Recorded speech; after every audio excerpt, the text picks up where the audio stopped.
자, 여기 보면 1대1 함수라는 얘기랑 1대1 대응이라는 얘기가 나오거든? 둘이 똑같은 거 아니에요? 아니에요. 다른 거예요. 1대1 함수하고 1대1 대응은 다른 겁니다. 그런데 이것도 그냥 막 외우기만 하면 무슨 말인지 잘 이해가 안 되니까 뒤에서 이제 어디서 나오냐면 합성함수와 역함수에서 이제 역함수 이야기를 할 때 한 번 더 얘기를 할 거예요. 여기 보면 역함수 정의를 쓰게 돼 있잖아요. 그죠? 이때 다시 한번 얘기를 하겠습니다만은 미리 한번 언급을 하고 시작을 하려고 합니다. 알겠죠? 안 써도 돼요. 눈으로만 보세요. 자, 이렇게 함수를 하나 제가 만들어 볼게요. x에서 y로의 함수고요. 안 써도 돼요. 눈으로만 보세요. 1, 2, 3, a, b, c, d 이런 식으로 잡아볼게요. 자, 이렇게 해서 1이 b로 가고 2도 b로 가고 3은 d로 갔다고 할게요. 이거 함수죠. 함수가 아닐 이유가 없어요. 왜냐하면 모든 정의역의 원소가 다 y값하고 하나 대응하고 있고 하나의 x에 대해서 하나의 y밖에 만나지 않습니다. 무슨 말인지 알죠? 선생님 두 개가 하나에서 만났는데요. 그런 뜻이 아니라고 했어요. 이 하나는 b로밖에 안 가잖아요. 함수가 안 되려면 어떤 식으로 돼 있어야 되냐면 이런 식으로 돼 있어야 돼. 이런 식으로. 하나가 A로도 갔다가 B로도 갔다가 이러면 함수가 아닌 거예요. 무슨 말인지 알겠죠? 어쨌거나 이렇게 돼 있어도 얘는 함수가 맞다 친구들. 알겠지? 자, 근데 뭘 생각하려고 하냐면 이 대응 관계를 거꾸로 바라볼 수는 없을까? 라는 생각하려고 하는 거예요. 거꾸로 봐도 함수이려면 어떻게 해야 되지? 라는 생각을 하고 싶은 거예요. 그런데 이 그림은 존나 큰 문제가 있죠. 어떤 문제가 있어요? 첫 번째, 이게 만약에 거꾸로 봐도 함수이려면 y가 정의역일 텐데 정의역의 원소 중에서 함수값을 갖지 않는 게 있죠. 버튼을 눌러도 음료가 나오지 않는 애들이 있다고. 무슨 말인지 알겠니? 이게 문제가 되는구나. 그것만 문제가 돼요? 아니에요. 이건 이거대로 문제가 돼요. 거꾸로 바라보면 이렇게 될 거기 때문에 b를 집어넣었을 때 1이 될 때도 있고 2가 될 때도 있어서 예측 불가능한 상태가 되는 거죠. 그러니까 두 가지의 조건을 만족해 줘야 되는 거예요. 먼저 이런 애들이 있으면 돼요? 안 돼요? 안 돼요. 이런 애들이 없다는 건 처음부터 y가 다 화살을 맞고 있어야 돼요. 그죠? 두 번째로 이런 애들이 있으면 돼요? 안 돼요? 안 돼요. 이걸 해결한 함수가 1대1 함수예요. 이것만 해결한 함수.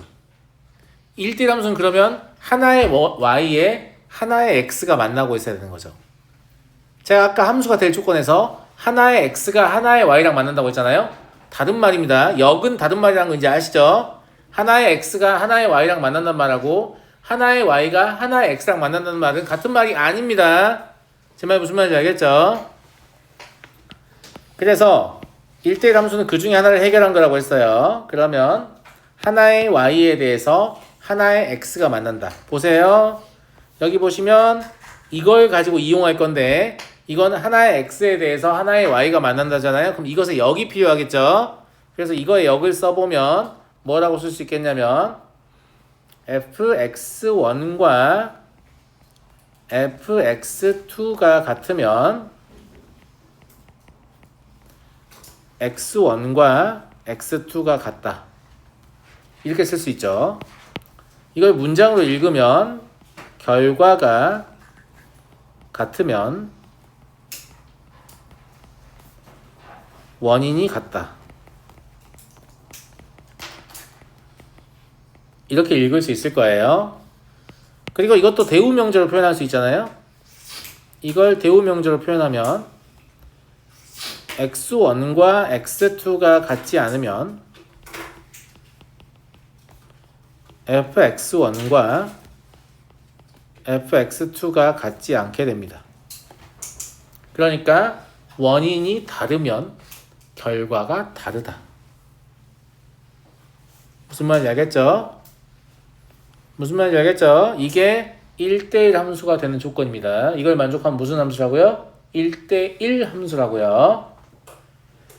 자, 1대1 대응은 아까 거꾸로 봐도 함수가 되려면 함수가 될 조건이 두 가지니까 두 개를 다 만족해야 되는데 그 중에 하나만 만족하는 거, 2번 조건만 만족하는 거야. 거꾸로 봤을 때 2번 조건만 만족하면 1대1 함수입니다. 거꾸로 봤을 때 1번, 2번을 동시에 만족하면 1대1 대응이거든요. 그러니까 1대1 대응이 되려면 첫 번째로 기본적으로 뭐 해야 되냐면 1대1 함수여야 합니다.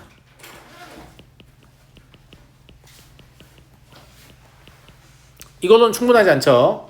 두 번째로 어찌해야 되냐면 y 중에 놀고 있는 놈이 있으면 안 되거든요. y 중에 놀고 있는 놈이 없다는 얘기는 처음부터 공역과 치역이 어쨌다는 얘기예요. 같았다는 얘기죠. 공역과 치역이 같으면 전부 다 화살을 맞고 있기 때문에 놀고 있는 y가 없게 되거든요. 그래서 공역과 치역이 같게 됩니다. 그 수학 용어의 한글화 작업의 일환으로 과거에 이제 있던 용어들이 빠졌는데 예전에는 이제 1대1 함수라고 잘 안 하고 단사함수라고 했었고 그 다음에 2번 조건도 전사함수 이렇게 뭐 명칭이 다 있었어 가지고 좀 더 편리하게 명명할 수 있었는데 근데 어려워하니까 다 용어를 좀 바꿔줘 가지고 이런 식으로 표현할 수밖에 없다라는 얘기고요. 특히 1대1 대응이 중요한데요. 1대1 대응은 거꾸로 대응 관계를 만들 수 있는 함수거든요. 근데 아직 역함수라는 표현을 쓰기는 좀 그러니까 제가 얘는 가역적인 함수라고 부르겠습니다. 더 쉽게 얘기하면 거꾸로 봐도 함수 이런 얘기입니다. 이해하시겠죠? 그래서 1대1 함수나 1대1 대응이라는 것들을 필요하니까 만든 용어이다. 그러니까 뜻을 분명히 이해하고 정확하게 사용하셔야 한다는 얘기입니다. 안 그러면 문제에서 저런 표현을 쓰는데 이게 무슨 소리지? 하고 있게 된다 이 말이에요. 아시겠어요? 네. 자, 다음 이 함수가 1대1 함수냐 아니냐 1대1 함수가 아니면 그 이유를 설명해라. 이런 걸 설명할 때 가장 손쉬운 방법은 뭐냐면 그래프를 이용하는 거예요. 자, 이 그래프를 그려볼까요? 자, 이 그래프를 못 그리는 학생도 있을 수 있어서 말이 되나 근데? 못 그리는 게 말이 안 되는 것 같은데 왜냐면 절대값 기호를 포함한 방정식, 부등식, 함수를 다루는 일반적 해법은 뭐였죠? 유나 뭐였어? 절대값 기호를 포함한 방정식, 부등식, 함수를 다루는 일반적 해법은 뭐였어요? 우리? 절대값 안이 0이 되는 값을 기준으로 구간을 나눠요. 뭐라고요? 절대값 안이 0이 되는 값을 기준으로 구간을 나눠요. 그러면 절대값 안은 x가 0일 때 0이 되거든요. 그러니까 0보다 작을 때하고 0보다 크거나 같을 때 두 개로 나누는 거예요. 그럼 x가 0보다 작다면 저게 마이너스 x 더하기 2 이렇게 풀리겠죠. x가 0보다 크거나 같다면 x 더하기 2 이렇게 풀리겠죠. 이해하시죠? 그럼 x가 0보다 작다면 y축의 좌측만 그래프를 그리면 된다는 건데 기울기가 얼마이고 마이너스 1이고 y절편 2인 직선이니까 이런 형태겠죠. 그죠? y축의 우측은 기울기가 1이고 y절편 2인 직선이니까 이런 형태겠죠. 그래서 여기가 2다 이렇게 적으면 저것의 그래프를 그린 거예요. 됐습니까? 그런데 얘는 1대1 함수가 될 수 없는 게 이런 거 하나만 그어보면 바로 알아요. 이게 뭔지 몰라도 돼요. 그냥 y는 y1이라고 할까요? 자, 하나의 y에 대해서 x가 지금 몇 개 만나고 있어요? 2개 만나고 있죠. 1대1이려면 하나의 y에 대해서 하나의 x만 만나야 한다고 했습니다. 그러니까 하나의 결과에 대하여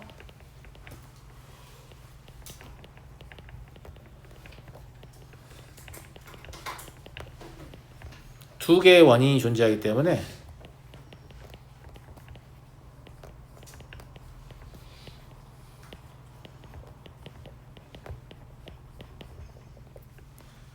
(1대1) 함수가 아니다.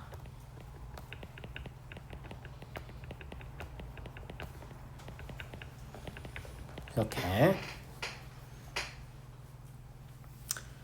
그래서 1대1 함수인지 아닌지 그래프를 보고 어떻게 쉽게 확인할 수 있냐면 아까는 이제 함수인지 아닌지 x축의 수직인 직선을 그어서 판단했잖아요. 이제 x축의 평행 직선을 그어서 판단할 수 있거든요. 그래서 이걸 수평선 판정법이라고 합니다. 수평선을 그어서 이 아이가 1대1 함수인지 아닌지 확인할 수 있다는 거고요.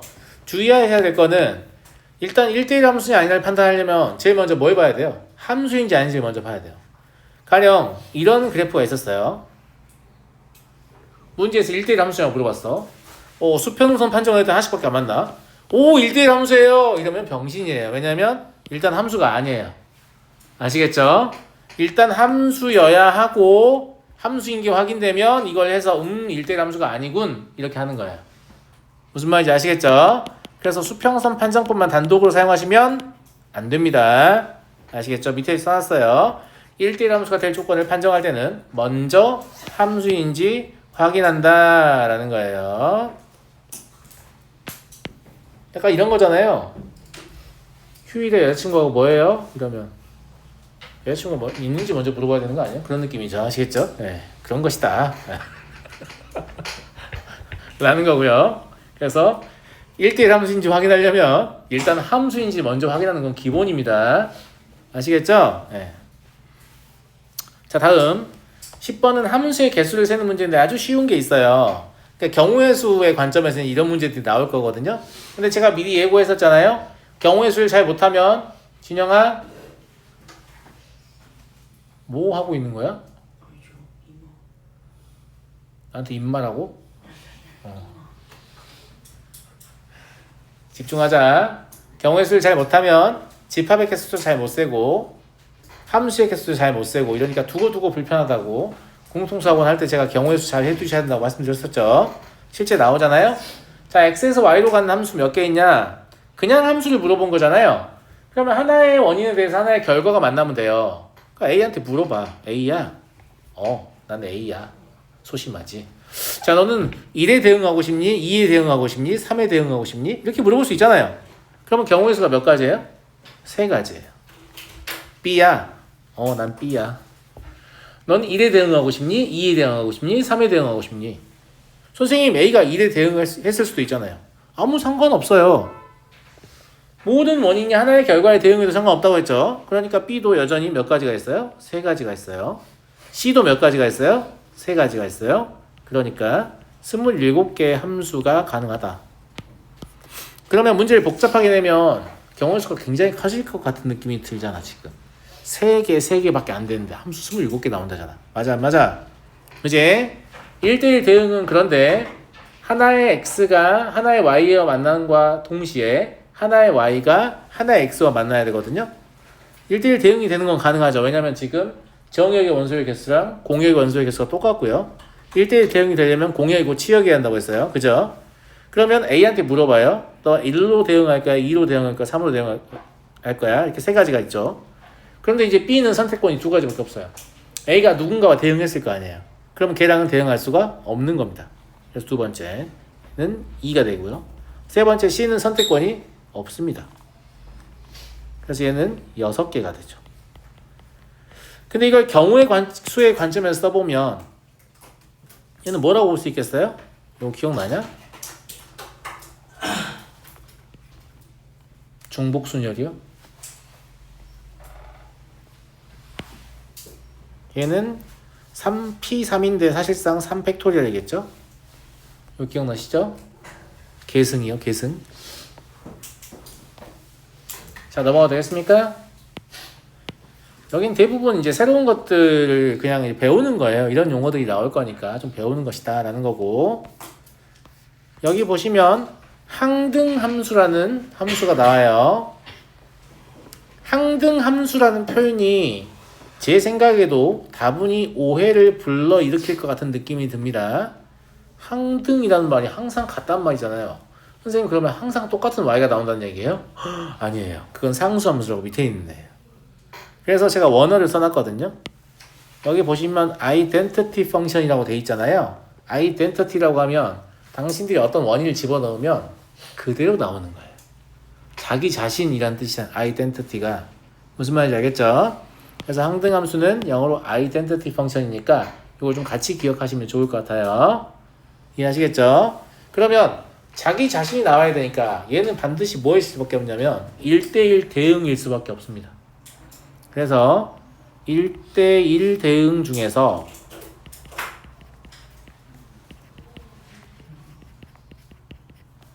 그리고 정의역과 공역은 같을 수밖에 없죠. 집합의 상등입니다. 이고 정의역의 각 원소가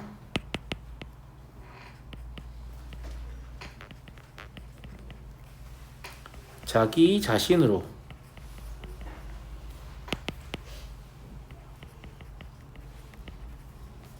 대응하는 함수입니다. 아니 이거 시작되기 없는 함수인 것 같은데 왜 배우는 거예요? 다 이유가 있어요. 제가 뒤에 가시면 뭘 배운다고 했죠? 역함수를 배운다고 했죠? 그리고 뭘 또 배우냐면 합성함수를 배우거든요. 그러면 어떤 함수와 그 역함수를 합성하면 뭐가 나오냐면 항등함수가 나오기 때문에 배우는 거예요. 아시겠죠? 예. 얘를 이제 함수의 기호편을 보면 f땡땡 하고 x에서 x로의 함수다라고 쓸 수밖에 없죠. 그리고 fx는 뭐예요? x인 거죠. 선생님 그럼 얘는 원점을 지나고 기울기가 1인 직선인가요? 그거는 정의역이 실수 전체일 때 그렇겠죠. 정의역이 양의 실수이면 반직선일 수도 있고 정의역이 뭐 자연수이면 점이 뚝뚝뚝뚝 끊어진 형태일 수도 있고 그러니까 이것만 가지고 그렇게 단정할 수는 없다 이런 얘기고요. 아시겠죠? 자 밑에 보시면 상수함수라고 돼 있죠. 상수함수도 이제 이걸 보시면 더 이해하기 쉬운 것 같아요. 여러분들 영어 저보다 잘하시니까. 컨스턴트 하면 무슨 뜻이에요? 그렇죠. 지속적인이라고 이제 해석해서 외우는 것 같은데 constant라는 형용사나 constantly라는 부사를 쓰면 얘가 변치 않는다 이런 뜻이거든요. 변하지 않는 그런 느낌입니다. 예. 그래서 변하지 않는다. 누가 변하지 않는다? y가 변하지 않는다는 얘기예요. x에 뭘 집어넣어도 나의 의견은 항상 같다. 이런 얘기예요. x에 뭘 집어넣어도 결과는 항상 똑같은 값 하나밖에 안 나온다. 이런 얘기고 그러면 정의역의 모든 원소가 공역의 원소 중에 딱 하나에 대응하고 있는 그런 상황을 말합니다. 아시겠죠? 그래서 정의역 x의 모든 원소가 공역 y의 단 하나의 원소로만 다른 거 대응 안 돼요. 대응하는 함수입니다. 이것도 기호를 이용해 조금 간단하게 써보면 f 땡땡 x에서 y로의 함수고요. fx는 c, 이 c는 이제 숫자라는 뜻이 x랑 관계없는 숫자가 나올 것이다. 이런 얘기 왜 하필 c예요? 컨스턴트 펑션에서 c를 따서 쓰는 거죠. 단 c는 상수다. 이렇게 보시면 될 것 같고요. 이것도 이거 좀 주의 있게 봐주세요. 이게 이제 많이 사용될 거니까. 자, 우리가 집합을 처음 배우고 나서 뭘 배웠었죠? 집합의 상등을 배웠었죠. 그러면 함수를 배우고 나서 당연히 뭘 배워야 돼요? 함수의 상등을 배우겠죠. 근데 여러분들 함수를 되게 오랫동안 공부해왔잖아요. 1차 함수 배웠지, 2차 함수 배웠지. 그럼 두 함수는 언제 같냐라고 물어보면 학생들이 다 뭐라고 얘기하는지 알아요? 선생님, 식이 같으면 같아요. 이런 식이면 곤란해요. 왜냐하면 우리가 함수를 따질 때 가장 먼저 확인해야 되는 것은 뭐냐면 함수의 정의역입니다. 식이 같으면 같아요라는 말은 모든 함수의 정의역을 실수로 보고 있는 거죠. 그런 실수를 하시면 안 돼요. 아주 괜찮죠? 항상 함수를 다룰 때는 무엇을 확인해야 한다? 정의역을 확인하셔야 됩니다. 선생님 책에 정의역이 안 나와 있는데요? 그러면 정의역이 실수 전체인데 생략되어 있는 겁니다. 그렇지 않다면 반드시 정의역이 표기되어 있을 겁니다. 당신들이 주의 깊게 안 봐서 보질 못할 뿐이지 정의역이 반드시 표기가 되어 있을 거예요. 제 말 무슨 말인지 알겠어요? 네. 자, 잘 봐요. 함수의 상등의 정의를 써줄게요. 당연한 얘기지만 함수는 대응 관계만 같으면 같다고 볼 수 있잖아요. 네. 그러니까 두 함수 f와 g의 정의역과 공역이 각각 같고 정의역의 모든 원소에 대한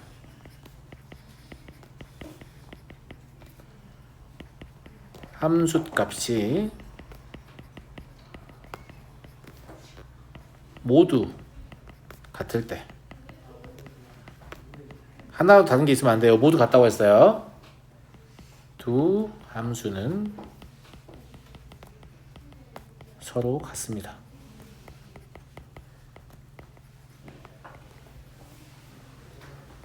서로 같다가 상등이에요.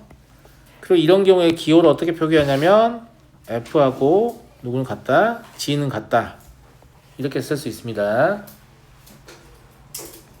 그러니까 이해됐죠? 여기 어디에 식이 같다는 말이 있어요. 그런 말 없어요. 그런데 함수가 같으려면 총 몇 가지가 같아야 됩니까? 총 3가지가 같아야 돼요. 첫 번째 누구? 정의역. 두 번째 누구?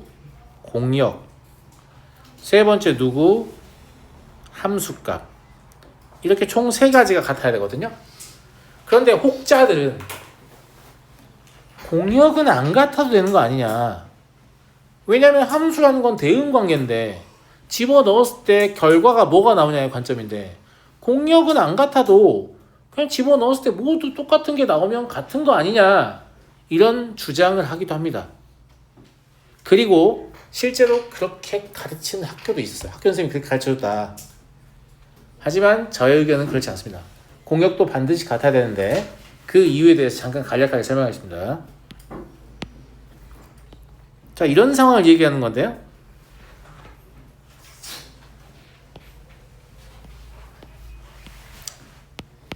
여기가 이제 x, y고 여기 1, 2, 3이 있고 여기 a, b, c가 있다고 할게요. 알았죠? 그리고 1이 b로 가고 그 다음에 3이 a로 가고 2가 c로 가는 그런 1대1 대응을 제가 형성을 해볼게요. 알았죠? 예. 그럼 이거하고 똑같은데 공역이 다른 상태를 만들어 보려고 합니다. 얘는 F고 얘는 G인데 공역이 다르게 하고 싶어서 여기다가 D를 집어넣었어요. 아시겠죠? 예. 이 경우에 두 함수는 같은 거 아니냐. F도 1 넣으면 B 나오고 2 넣으면 C 나오고 3 넣으면 A 나오고 G도 1 넣으면 B 나오고 2 넣으면 C 나오고 3 넣으면 A 나오니까 완벽하게 동일한 기능을 하는데 왜 이 두 함수를 다른 것으로 보는 것이냐. 나는 인정할 수 없다. 이렇게 할 수도 있겠죠. 제가 한마디로 그 논리를 깨주죠. F는 가역적인 함수입니다. G는 가역적이지 않은 함수입니다. 두 함수가 정말로 일치하는 함수라면 둘 다 가역적이거나 둘 다 가역적이지 않아야 되는데 하나는 거꾸로도 함수를 생각할 수 있고 또 하나는 거꾸로 함수를 생각할 수 없습니다. 되게 중요한 얘기 하고 있어요. 아시겠죠? 네. 그래서 명백히 이 경우에 F와 G는 같지 않습니다.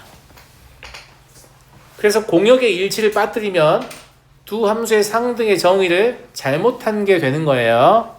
3가지를 다 확인하셔야 됩니다. 첫 번째 정의역, 두 번째 공역, 세 번째 정의역의 모든 원소에 대한 함수값. 이 3가지가 다 일치해야만 두 함수는 서로 같다라고 볼 수 있는 거예요. 이해하시겠죠? 자, 예제 한번 봐볼까요?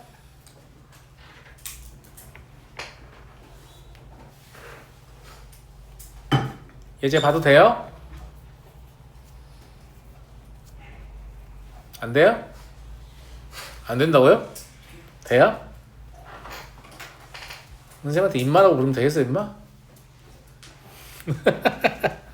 자, 볼게요. 이제 다 적었죠? 보세요. F의 식하고 G의 식이 완전 다르잖아, 지금. 그런데 두 함수가 성립하도록 집합 X를 정하시오. 여기서는 실수 전체의 집합을 공역으로 보고 있기 때문에 공역은 어차피 같음이 확인되었습니다. 그러니까 뭐만 확인하면 되냐면 정의역이 일치해야 되는데 정의역은 지금 모르죠. 그러니까 두 함수가 서로 같아지도록 정의역을 정하시오. 이런 얘기예요. 그럼 봐봐. 어떤 x를 넣든지 간에 x 더하기 2하고 x의 제곱은 같아야 될 거 아니야. 그럼 얘는 x의 제곱 마이너스 x 마이너스 2라는 2차 방정식이 되고요. 이걸 만족하는 x는 마이너스 1을 하고 2밖에 없잖아요. 그치? 아, 그럼 선생님 알았어요. 정의역은 마이라고 2예요. 아니에요.